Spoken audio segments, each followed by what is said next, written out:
Hey everyone, I just wanted to let you know that I just finished grading the assignments from last week from lesson 3, and so those grades are posted. Remember to hop on and check out feedback that I left. I left feedback on the application activity and on the reading and writing practice assignment, as well as feedback if you had any points taken off. So you can always check and see where you lost points. On the reading and writing assignment, I tried to give some English tips as well. I'm not taking points off for those things, but just trying to give you some guidance on things you can work on to continue to improve your writing. Just a couple of things for the whole class. Please remember to complete your assignments on time. We had a lot of people missing assignments at the due date at the beginning of this week. Quizzes lock automatically, so those can't be completed late now that the late policy is in effect. You were able to do those the first 3 weeks, but now we can't because it closes automatically. But your written assignments that you turn in can be submitted late, so please make sure you get those turned in. The one exception to the quizzes is if you forgot to complete your attendance report. You can email me and tell me if you went to the gathering, and then I can just go and override and enter that automatically without having to open the quiz. That is your assignment each week that's worth the most points, so we want to make sure you get credit if you were at the gathering. But really just try to make sure you get those things in on time. As I graded the discussion boards from last week, one of the biggest reasons people lost points was that they didn't respond to at least 3 of their classmates' posts.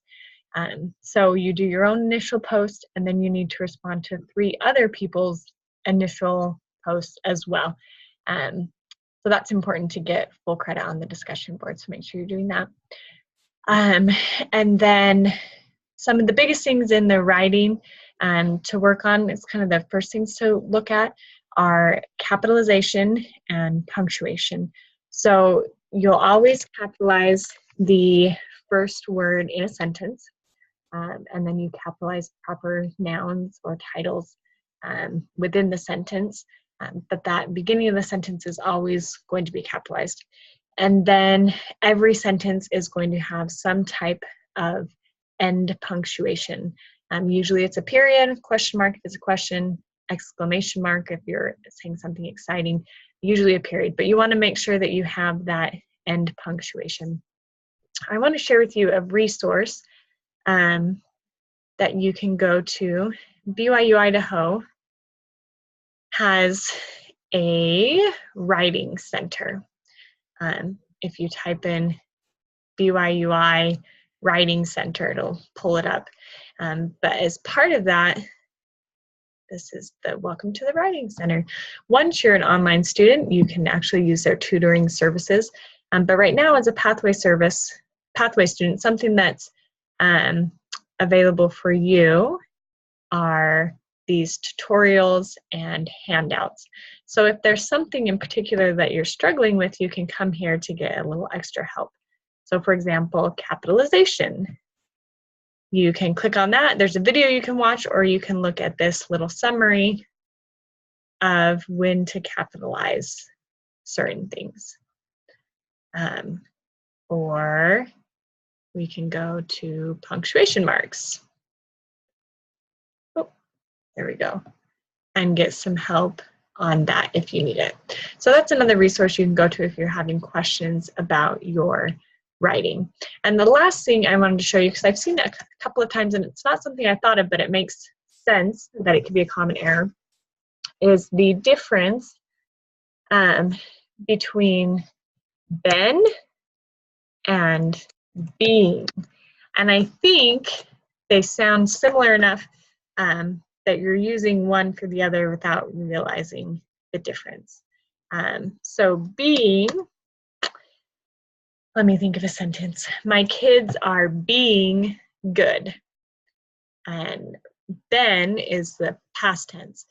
My kids have been good in the past.